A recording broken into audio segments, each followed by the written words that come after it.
समाधि में स्थित जो स्थित प्रज्ञ है, भगवान ने उसके दो लक्षण बताए। एक तो उसने कामनाओं को छोड़ दिया है अर्थात अपने स्वरूप में वो कामनाओं को स्वीकार नहीं करता। मन कोई छोड़े बैठा है तो मन में आई हुई कामनाएं तो छूट ही गई, और पूरे अंतःकरण के साक्षी के रूप में और उसी को ब्रह्म के रूप में जान करके वो अपने आप में ही स्थिति मूलक। दूसरा प्रश्न अर्जुन का था, किम प्रभाषेत स्थित प्रज्ञस्य का भाषा, और फिर कहा किम प्रभाषेत, तो शब्द तो एक सा ही है ना, का भाषा और प्रभाषेत, तो प्रभाषेत में भी तो भाषा तो है ही ना, प्रा उपसर्ग और लग गया है, अर्थात विशेष रूप से उसके बारे में आप हमको बताइए, कोई बाह्य लक्षण हमको बताइए। तो ये जो 56 और 57 और 63 तक ये किम प्रभाषेत, तो इसी का उत्तर भगवान देते हैं। ऐसा मधुसूदन सरस्वती जी महाराज लिखते हैं। तो कहते हैं कि जरा बाह्य लक्षण बताइए। तो बाह्य लक्षण ये है कि दुख जब आता है तो उसका मन गिरता नहीं है, लटकता नहीं है। तो कल इसकी पर्याप्त व्याख्या हो चुकी है। दुख के निमित्त तो आते ही रहेंगे, चाहे आप उसको भगवद इच्छा बोलो, चाहे आप उसको प्रारब्ध बोलो, चाहे आप उसे प्रकृति का विकार बोलो, ये तो जो भी आप हेतु देना चाहें, परंतु वेदांत में तो अनिर्वचनीय हेतु ही माना जाता है। एक ही हेतु से सुख दुख जीवन में नहीं आते। उद्धव जी से भगवान श्री कृष्ण ने श्रीमद् भागवत में ये बात कही कि उद्धव जी ये विचार करना चाहिए कि ये हमारे जीवन में हम दुख चाहते तो नहीं है, फिर क्यों आता है? बिना चाहे जो चीज आ रही है, इसका अर्थ है कि उसका जो भेजने वाला है या जिस केंद्र से ये आता है वो हमारे बस की बात नहीं है। और जहां से ये आता है, जिस केंद्र से ये आता है, यदि वो दुख भेजने में सावधान है तो वो सुख भेजने में भी सावधान है। दुख आया है, पहले नहीं था, आया है तो जाने ही के लिए आया है। और नारायण सुख आया है तो वो भी जाने ही के लिए आया है। जो सुख और दुख को पकड़ करके बैठना चाहते हैं वो तो धोखे में ही रहेंगे, न दुख रुकेगा न सुख रुकेगा। हमारे एक मित्र थे तो उन्होंने अपने घर में लकड़ी की पट्टियों पे कुछ वाक्य लिखवा के हर दरवाजे पे लगा रखे थे। तो उसमें एक वाक्य ये भी था, यह भी नहीं रहेगा। तो जब भी दरवाजे में से निकलो, यह भी नहीं रहेगा। तो नारायण न तो दुख रहने वाला है न सुख रहने वाला है, इसलिए न तो दुख में घबराना चाहिए और न सुख में फूलना चाहिए। ये तो तात्कालिक होता है। और एक ही चीज जो है या एक ही परिस्थिति एक आदमी के लिए सुख रूप होती है, दूसरे आदमी के लिए दुख रूप होती है। इसका निर्णय जो है वो व्यक्तिगत है। और एक महात्मा कहते थे कि वैसे ये भागवत में है भी। तो वो कहते थे कि सुख और दुख, सुख परिणाम है पुण्य का और दुख परिणाम है पाप का। कौन से पाप और पुण्य का? बोले जो पहले किए हुए हैं। अच्छा, तो जीवन में यदि दुख आ रहा है तो हमारा पाप कट रहा है कि पुण्य कट रहा है? पाप का परिणाम दुख है तो पाप कट रहा है, और सुख का परिणाम, वो सुख परिणाम है पुण्य का। तो जब हम सुख को भोगते हैं तो हमारा पुण्य कटता है। तो कौन सा अच्छा है भाई, पाप काटने वाला कि पुण्य काटने वाला? विचार करने का ढंग है। बात तो जो की त्यों ही है। बड़े से बड़ा दुख भी मनुष्य को जो है वो विचलित नहीं कर सकता है यदि उसका विचार ठीक हो। तो दुखेषु अनुद्विग्न मना सुखेषु विगत स्पृहा। जब जीवन में सुख आवे तब स्पृहा नहीं होनी चाहिए। स्पृहा का कल चलते चलते अर्थ बता दिया था, तृष्णा, माने और सुख मिले और सुख मिले, ये वासना नहीं पलनी चाहिए। जो आया है चुपचाप भोग लो, उसका ज्यादा विज्ञापन भी नहीं करना चाहिए। मनुष्य थोड़े से सुख को भी इतना विज्ञापन करता है। एक मौलवी साहब थे, तो उनको पहली संतान हुई, लड़का पैदा हुआ, और वो जहां कहीं भी हुआ होगा उनके पास तो खबर आई। अब रात में खबर आई, पहले तो तार चलते थे, टेलीफोन तो थे नहीं, तो रात में तार आया कि आपको पुत्र रत्न की प्राप्ति हुई है। अब इतनी खुशी हुई, बोले सुबह जो है सबसे पहले जो मुझे मिलेगा उसी को ये खबर सुनाऊंगा। अब दरवाजे पे आए तो सामने से जमादार नहीं आए। तो बोले चलो सुना दो, कोई बात नहीं। अब खुशी जो है आदमी में रुकती नहीं है ना, तो सुना दो। तो अब वो अपना उर्दू फारसी में बोले, तो उन्होंने कहा कि अरे ओ हलालजादी, क्या तुझे इल्म है कि कल रात हमारे घर में खुदा का नूर बरपा हुआ है? आप भी शायद ना समझे होंगे।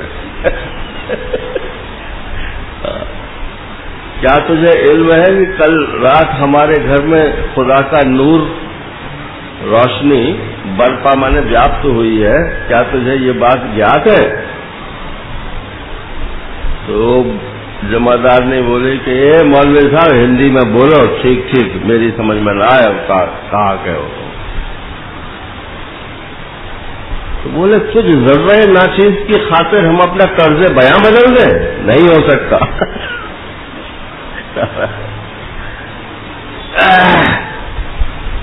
अब वो तो कह के चले गए। तो सुख जो है वो उसका विज्ञापन निषिद्ध है, क्योंकि जितना आप उसको विज्ञापित करोगे, दूसरा आदमी, आप सही मानना, ये सामाजिकता की मजबूरी है कि लोग दूसरे के सुख में अपने को सुखी मानने का ढोंग करते हैं। असली बात यह है कि दूसरे के सुख में और दूसरे के दुख से किसी को कोई मतलब ही नहीं। इसलिए अपने सुख का भी विज्ञापन मत करो, अपने दुख का भी विज्ञापन मत करो। चुपचाप सह लो, प्रारब्ध से या ईश्वर इच्छा से वो सुख दुख आए हैं उनको भोग लो, तो प्रारब्ध कट जाएगा। और यदि आप उसके अनुसार कुछ करने लगोगे तो वो तो एक नया क्रियमाण कर्म उत्पन्न कर रहे हो, वो पहला वाला तो कटेगा नहीं, एक कर्म आपके उसमें खाते में और बढ़ जाएगा, संचित जो है वो चला जाएगा आगे के जीवनों के लिए, आपकी पूंजी बढ़ जाएगी। तो सुखेषु विगत स्पृहा, जब सुख के निमित्त आवे, जब सुख का संवेदन हो, तो उसमें अभिमान मत कीजिए। मैं सुखी हूं ये अभिमान पनप ने पावे नहीं, उसका विज्ञापन हो नहीं, उसका क्या नाम है,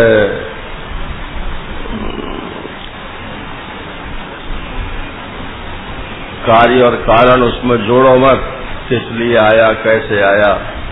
आप भक्त हो तो मान लो कि भगवान की इच्छा से आया, आप धार्मिक हो तो मान लो कि हमारे प्रारब्ध से आया, और यदि आप ज्ञान मार्गी हो तो समझ लो कि अनिर्वचनीय हेतु से आया, माया से आया।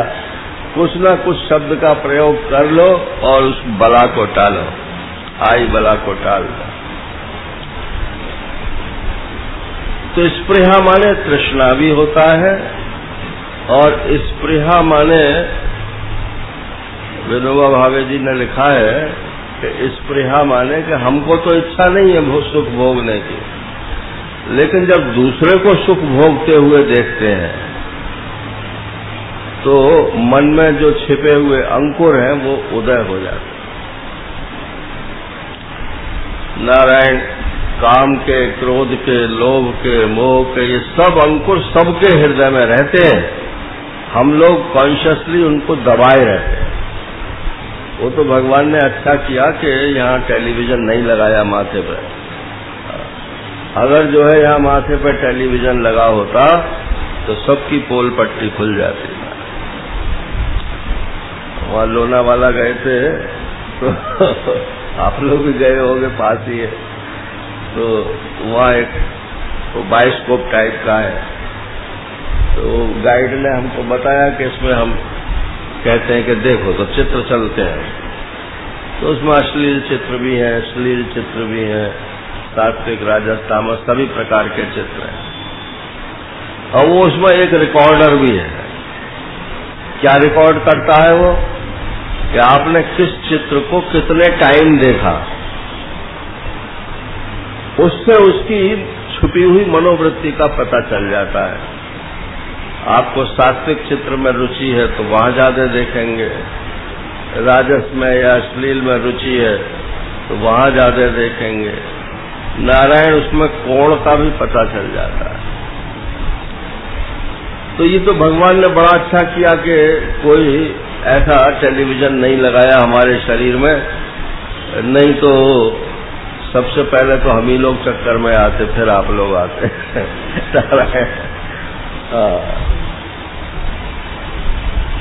तो स्पृहा वाले छिपी हुई इच्छाओं का, सुख भोग की इच्छा का जागृत हो जाना, ये विनोबा भावे जी ने अर्थ किया। सूक्ष्म वासना को स्पृहा बोलते हैं, और एक स्पृहा का अर्थ होता है कंपटीशन।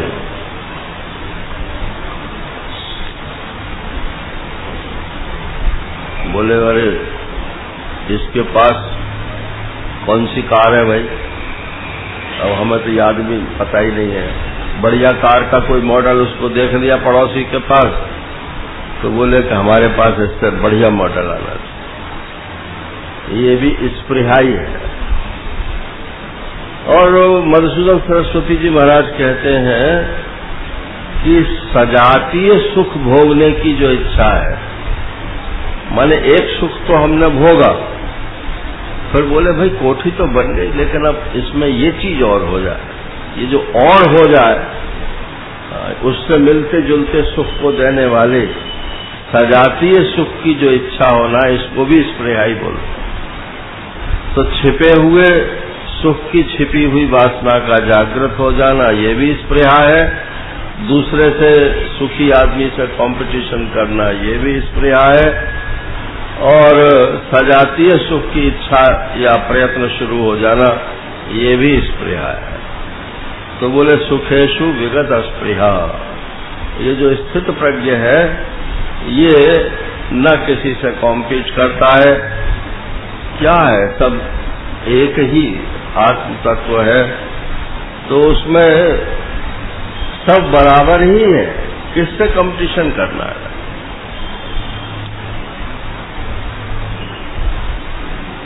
और क्या चीज है आत्मन्येव आत्मना तुष्ट, वो तो संतुष्ट है, उसको कुछ चाहिए ही नहीं। इसलिए सुख के हेतु उपस्थित होने पर वो स्पृहा युक्त नहीं होता। दो बात हो गई। अब तीसरा लक्षण और बताते हैं। वीतराग भय क्रोध, राग, भय और क्रोध जिसके वीत माने बीत चुके हैं, पास्ट हिस्ट्री हो गई। बोले कभी राग रहा था, वर्तमान में नहीं। कभी भय लगता था मरने से, अब नहीं लगता। दूसरे को हमारा अनुकूल न होने पर क्रोध आता था, अब नहीं आता। ये बीत चुके हैं जिसके, ऐसा स्थित प्रज्ञ होता है। राग, भय और क्रोध। श्री मधुसूदन सरस्वती जी महाराज ने इसका जरा थोड़ी लंबी व्याख्या की। वो कहते हैं कि असल में क्लेश 5 है। योग दर्शन में 5 क्लेश माने गए। कौन कौन से? अविद्या, अस्मिता, राग, द्वेष और अभिनिवेश। तो राग का तो यहाँ नाम दिया ही हुआ है, और द्वेष की जगह यहाँ क्रोध दिया हुआ है, और अभिनिवेश जो भय है उसके लिए भय शब्द भी दिया ही हुआ है। तो राग भी कट गया, द्वेष भी कट गया और अभिनिवेश भी कट गया। तो बोले अब ये अविद्या और अस्मिता कटेगी तब न ये कटेंगे। देखो इन 5 क्लेशों में कार्य कारण समझ लेना चाहिए।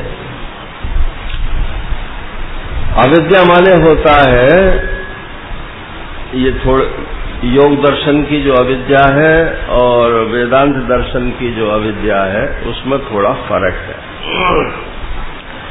वेदांत में तो ऐसा मानते हैं कि किसी चीज को ना जानना ये तो है अविद्या,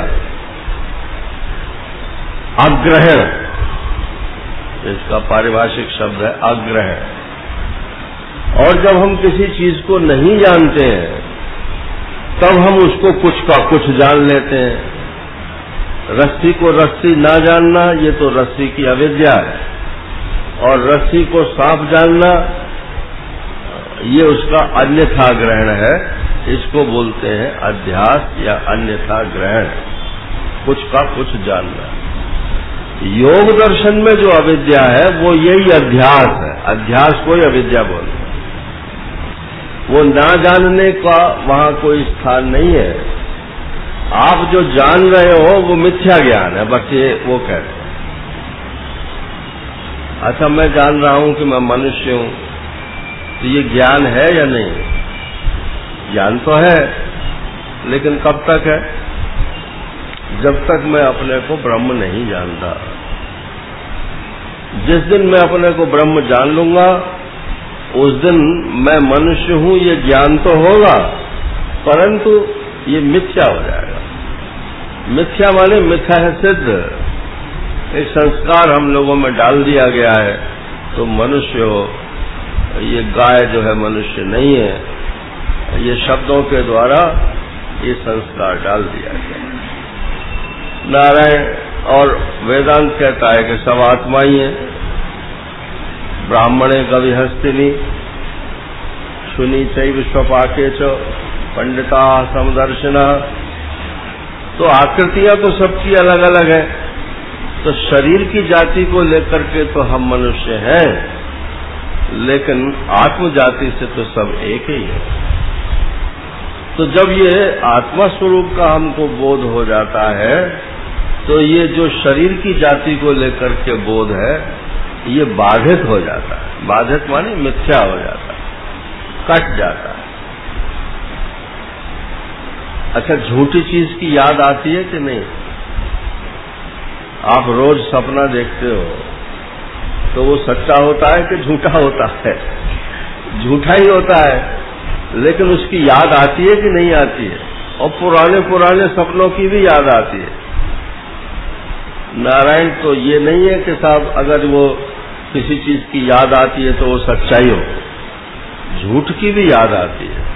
तो बस याद आती है कि हाँ हम मनुष्य हैं, ये ज्ञान नहीं होता है कि मनुष्य। देखो एक बात और समझ लें, स्मृति जो होती है वो भूत की होती है, और ज्ञान जो होता है वो विद्यमान का होता है। वर्तमान में जो विद्यमान है उसका ज्ञान होता है, और स्मृति जो होती है वो भूत में हुए ज्ञान की होती है।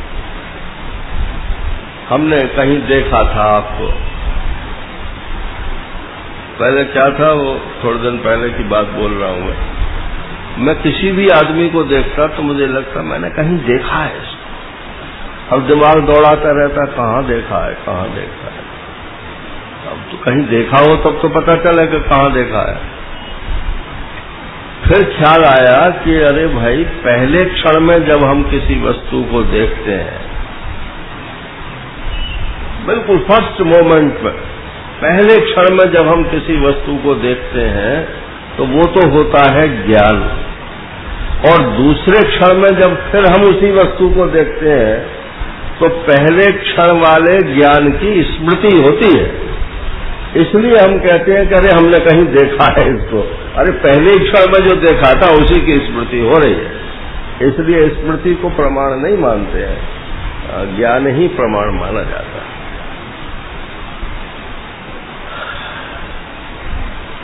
तो आत्मा विद्यमान है कि भूत है?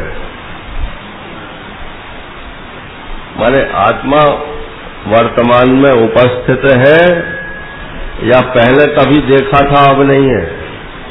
वो तो हमेशा विद्यमान ही है ना। तो प्रथम क्षण, द्वितीय क्षण, तृतीय क्षण, ये तो आत्मज्ञान जब हो गया नारायण तो प्रत्येक क्षण वही बात है। उसकी आत्मा की स्मृति नहीं होती, उसका नित्य नूतन ज्ञान होता रहता है नारायण। तो कहते हैं कि अविद्या तो अध्यास रूप मानो, और चाहे वेदांत की दृष्टि से मानो,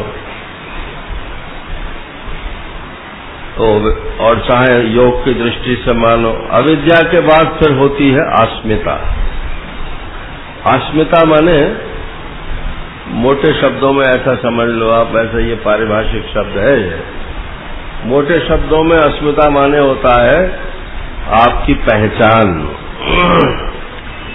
जो आपकी पहचान बन गई है वो आपकी अस्मिता है। जैसे आपने किसी लाल कपड़े वाले को देखा तो क्या आपको देखते ही समझ में आया? बोले ये कोई सन्यासी है। अच्छा, किसी सफेद कपड़े वाले को देखा तो बोले कोई वैष्णव महात्मा है। और फिर तिलक देख लिया, अरे ये तो फलाने संप्रदाय के महात्मा है। तो ये सब पहचान हो गई ना शरीर की। अब बताइए आपकी क्या पहचान है? आत्मा की क्या पहचान है? नारायण, तो आप जो कुछ अपने को मानते हो, और चाहे वो गलती से मान लिया है चाहे जानबूझ के मान लिया है, लेकिन अब जो मान लिया है आपने अपने आप को, वही आपकी पहचान हो गई। शरीर को लेकर के एक पहचान है, बुद्धि को लेकर के एक पहचान है, अंतःकरण को लेकर के, और यहां तक कि जीव को लेकर के भी पहचान है। ये उस योनि से आया, ये उस योनि से आया, ये उस योनि से आया।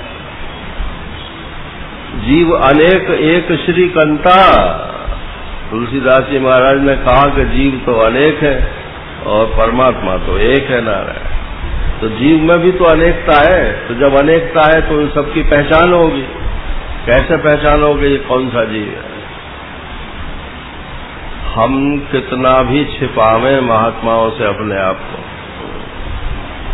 महाराज श्री से बोलते, हमको पता चल जाता है कि ये आदमी कहाँ से आ रहा है।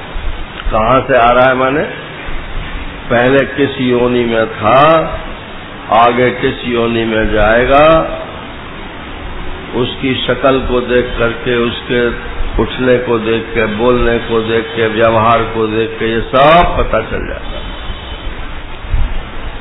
इसका मन स्थिर है कि नहीं है। अरे बोले कभी ऐसे बैठता है, कभी ऐसे बैठता है, कभी यूं करता है, कभी यूं करता है। तो जिसका शरीर चंचल है नारायण, उसका तो मन भी चंचल है। वो बुढ़ापे की बात छोड़ दो, बुढ़ापे में तो एक मजबूरी हो जाती है, लेकिन जो अपनी जवानी अवस्था में भी शरीर की स्थिरता, इसको योग दर्शन में विघ्न माना गया, उसका नाम वहां दिया है अंग में जयत्व। अंगों को हिलाना, हिलना, जिसके अंग हिलते रहते हैं, ये योग में इसको विघ्न माना। तुम्हारे मन तो उसका चंचल है, ये बात तो पता चल गई। अब बोले वो बोलता क्या है, किस जंग की बात करता है, तो वैसे ही संस्कार लाया है। आगे क्या होना चाहता है, तो बोले ये प्रश्न कैसे कर रहा है। रहने में ऐसे सब सुविधाएं चाहिए या मिनिमम में ही काम चला लेता है। तो जो अपने शरीर को कष्ट दे करके भी प्रसन्न रहता है नारायण, वो साधक है, वो आगे कुछ न कुछ निकल जाएगा। और जो एक शब्द उन्होंने बना रखा था सुविधा भोगी तो बोले जो सुविधा भोगी लोग हैं वो तो बस सुविधा ही करते रहेंगे, चाहे महात्मा हो जाए तब भी सुविधा ही चाहिए उन्हें, और साधक रहें तब भी सुविधा ही चाहिए। वो तो सुविधा भोगी है। तो ये अस्मिता माने होता है चित्त में जो हमारी एक पहचान बन गई है, उसको ही आत्मा समझना, उसको ही अपना स्वरूप समझना, ये अस्मिता है। तो योग दर्शन में तो कहते हैं आत्मा और बुद्धि का जो अविवेक है उसको अस्मिता बोलते हैं। अरे भाई आत्मा आत्मा है, बुद्धि बुद्धि है, दोनों को अलग अलग करो ना। तो दोनों को जब हम अलग नहीं कर पाते हैं तो आत्मा होते हुए भी हमारी पहचान जो है वो वही होती है जो बुद्धि या शरीर की होती है। इसको बोलते हैं अस्मिता। अब नारायण समझते भी गलत हैं और अस्मिता का अभिमान भी बहुत है। तो फिर क्या होगा कि जो हमारे अनुकूल होगा, हमारा उपकार करेगा, उसके प्रति प्रेम हो जाएगा, और जिसके प्रति प्रेम हो जाता है फिर उसको उसके प्रति राग हो जाता है। देखो राग की पहचान आपको बताते हैं, ये बहुत सिंपल फॉर्मूला है। जिसके अभाव में आपको उसकी याद आवे, जिसके अभाव में माने न होने पर उसकी याद आवे, समझ लो उसके प्रति आपका राग है। जैसे लोग कहते हैं हमें पैसे से राग नहीं है। तो एक सज्जन आते थे सत्संग में, तो वो कहते थे कि हमें राग नहीं। तो मैंने उनसे कहा, मैंने कहा अच्छा ऐसा करना, कल जो है वो आपकी जेब में कितने रुपए हैं? तो बोले पड़े होंगे कोई 2000 रुपए। मैंने कहा कल ऐसा करना कि घर से आप निकलना और जेब में एक भी पैसा मत रखना, और पूरे बाजार में घूम के तब आना सत्संग में। अगले दिन जब आए, मन के कहो मन की क्या हालत रही। अब व्यापारी थे वो, बोले महाराज ऐसा हर समय ऐसा ही लगता रहा कि कहीं कुछ हो जाए और पैसे की जरूरत पड़े, रिक्शे में बैठना पड़े, कुछ करना हो तो कहाँ से हम उसको पेमेंट करें। माने पैसे ही की याद आती रही ना अभिप्राय करने। तो कहना बहुत आसान, अजय हमें पत्नी में राग नहीं है, जरा माई के चली जाने दो। बोले याद आती है कि नहीं आती? हमें बच्चों में राग नहीं है, और सुबह से शाम तक टेलीफोन करते हैं, मुन्ना ठीक है, मुन्ना अरे वो राग तो है ही, जिसके अभाव में जिसकी याद आती है तो समझ लो कि आपका उसके प्रति राग है। अच्छा, और द्वेष किससे है? जो आपका अपकारी है, माने जो आपका भला नहीं चाहता है, उसके प्रति द्वेष होता है। तो इसकी क्या पहचान है कि हमें किसी से द्वेष है कि नहीं? तो बोले जिसके भाव में, अभाव में नहीं, जिसके भाव में आपको उससे दूर हटने की या उसको हटाने की इच्छा हो, तो समझ लो कि उससे द्वेष। ये बहुत सरल परिभाषाएं हैं ना। अपना पैमाना, अपना थर्मामीटर अपने पास ही रखो, मालूम पड़ती रहेगी कि हमारा राग कम हो रहा है कि नहीं, और हमारा किसी के प्रति द्वेष है कि नहीं। कहते तो सब है कि हमारा किसी से न राग है न द्वेष है, लेकिन कसौटी भी तो होनी चाहिए। अच्छा, जिससे राग हो, सबसे ज्यादा राग किससे होता है? द्वेष की बात तो छोड़ो, सबसे ज्यादा राग किससे होता है? महाराज श्री बोलते थे कि ये राग जो है ये मीठा जहर है, और द्वेष जो है ये कड़वा जहर है। तो लोग कहते हैं कि महाराज मीठा जहर मीठा होना चाहिए, जीभ पे मिठास आनी चाहिए, भले ही मारेगा जब देखी जाएगी। तो ये राग जो है ये धीरे धीरे आदमी को मारता रहता है, एकदम मालूम पड़ता है कि मर गए।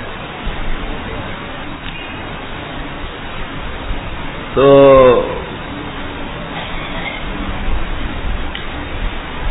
राग हो गया, द्वेष हो गया। अब सबसे ज्यादा रागास्पद क्या है? पैसा, व्यक्ति, शोहरत, शरीर, क्या है?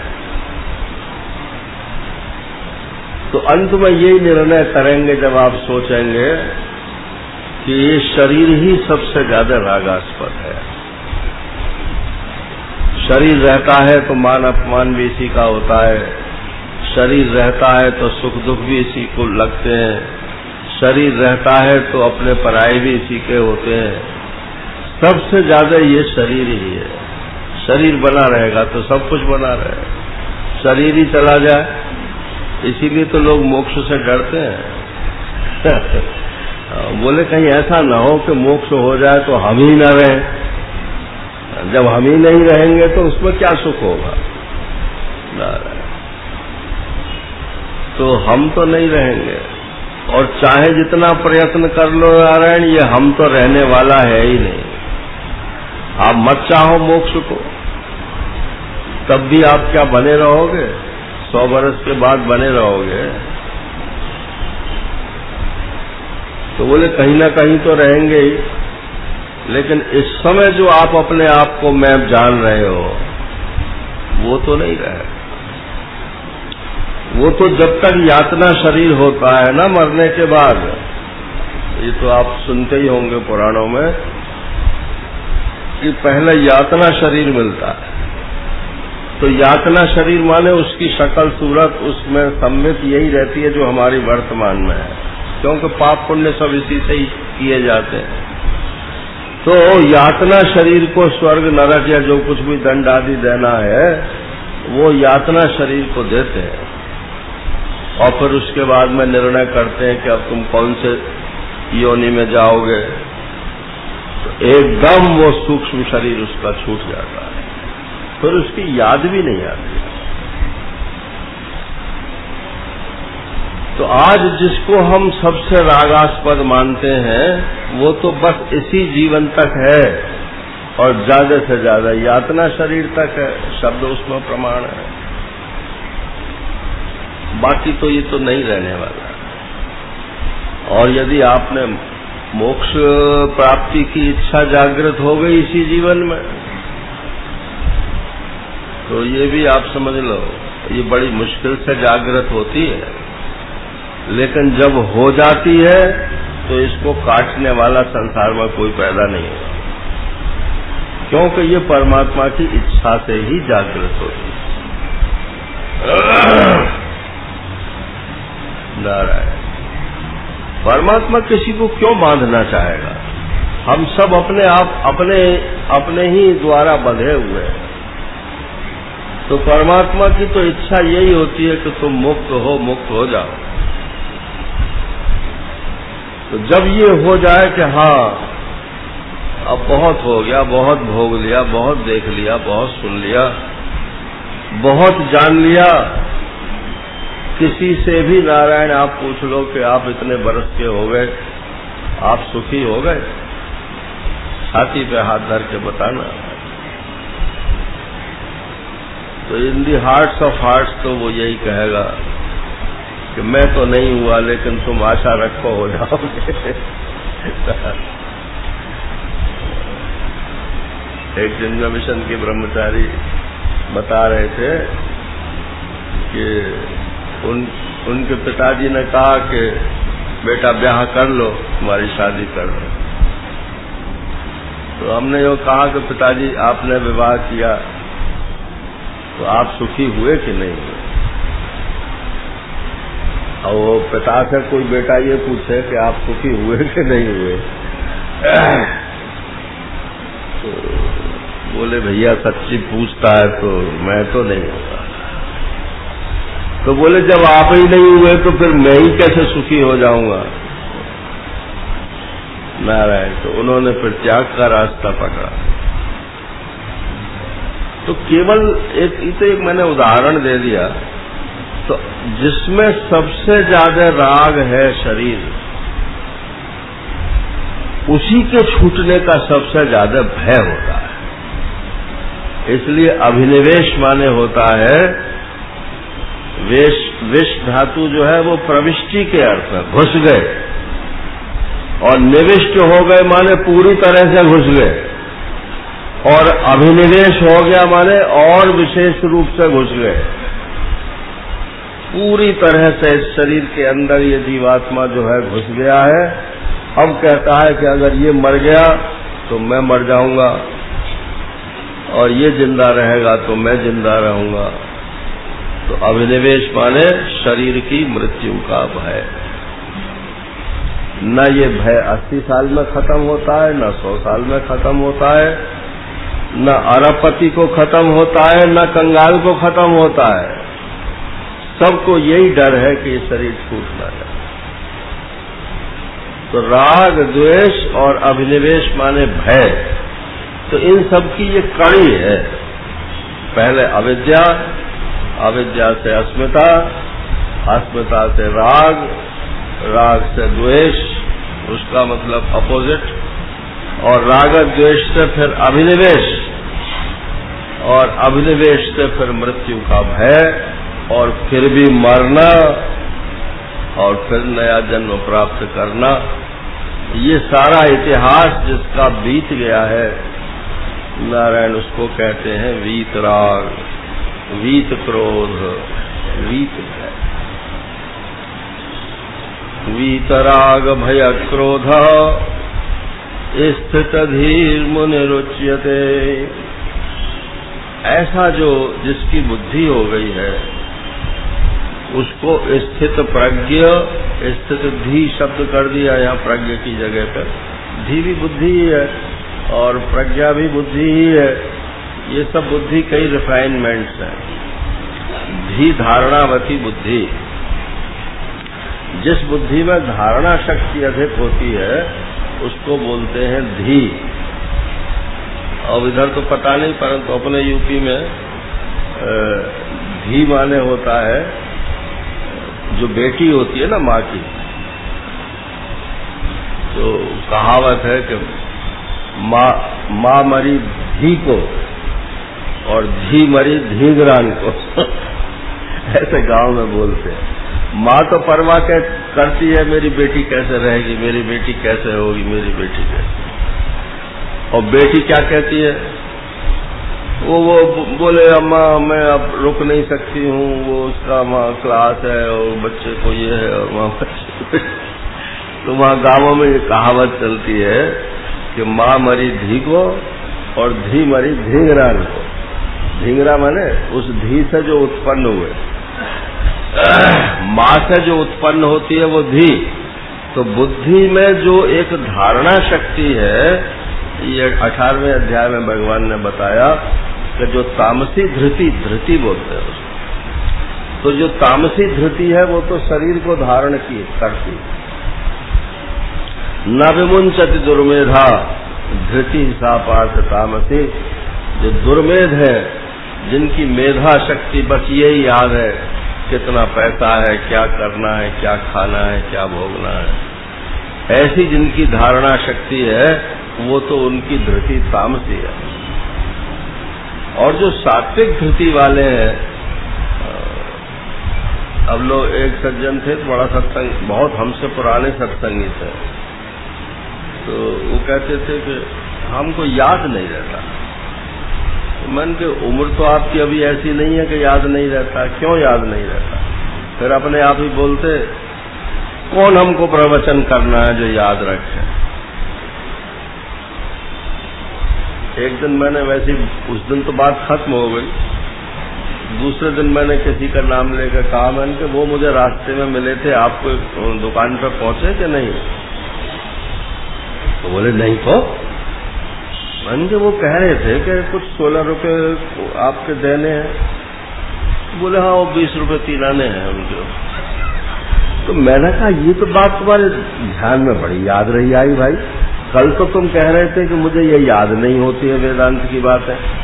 और 20 रुपए 3 आने जो 4 महीने पहले तुमसे सौदा लेकर गया है, वो तो तुम्हें बड़ी याद है। नारायण। तो ये धृति तो सबके पास है, लेकिन इस धृति का उपयोग कहाँ करते? तो ये जो स्थित प्रज्ञ है, इसकी बुद्धि नहीं है, इसकी बुद्धि धारणावती धी है। और कैसे हो गई है कि मुनि है। मुनि माने मननाथ मुनि, जो मनन करता है, जो चिंतन करता है, सुन करके पढ़ करके जो उस पर विचार करता है, उससे बुद्धि में धारणा शक्ति बढ़ती है। अब आजकल वो कैलकुलेटर चल गए ना बच्चों के, जिसके पास देखो बस कैलकुलेटर। अब जितनी देर में वो कैलकुलेटर से हिसाब लगा के सब्जी वाले को पैसे देते हैं ना, उतनी देर में पुराने बनिए तो सैकड़ों का हिसाब कर देते। क्योंकि वो सब उन्हें ज़बानी याद है, उन्हें कैलकुलेटर मशीन की जरूरत ही नहीं है। जितना ये मैकेनाइजेशन हो रहा है, उतना ही ये आपकी बुद्धि और धारणा शक्ति को कमजोर करता है। तो ये धी धारणावती बुद्धि है इसकी। क्यों है कि मुनि ही, ये मननाथ मुनि है, ये मनन करता है, आत्मा क्या है, परमात्मा क्या है, साधन क्या है, साध्य क्या है, सिद्ध क्या है, नारायण गीता जी का क्या रहस्य है, उपनिषद का क्या रहस्य है। खाली सुनने से काम पूरा का पूरा बनता नहीं है। सुनते तो सभी हैं, लेकिन सुनने के बाद जो उसे धारण करता है, जो मनन करता है, वही धारण करता है। ऐसा ये स्थित प्रज्ञ मुनि है नारायण, ये उसका बाह्य लक्षण है। तो दुखेषु अनुद्विग्न मना सुखेषु विगत स्पृहा वीतराग भय क्रोध स्थित धीर मुनिरुच्यते। अर्जुन ने कहा महाराज थोड़ा और बताओ। भगवान ने कहा कल को बताएंगे। हरि ओम पूर्णमदः पूर्णमिदम् पूर्णात् पूर्णमुदच्यते पूर्णस्य पूर्णमादाय पूर्णमेवावशिष्यते। ओम शांति शांति। हरिओम। पूज्य महाराज जी के चरणों में प्रणाम। एक विशेष सूचना। पूर्णस्य पूर्णमादाय पूर्णमेवावशिष्यते। ओम शांति शांति शांति। हरि ओम श्री गुरुभ्यो नमः। हरि ओम।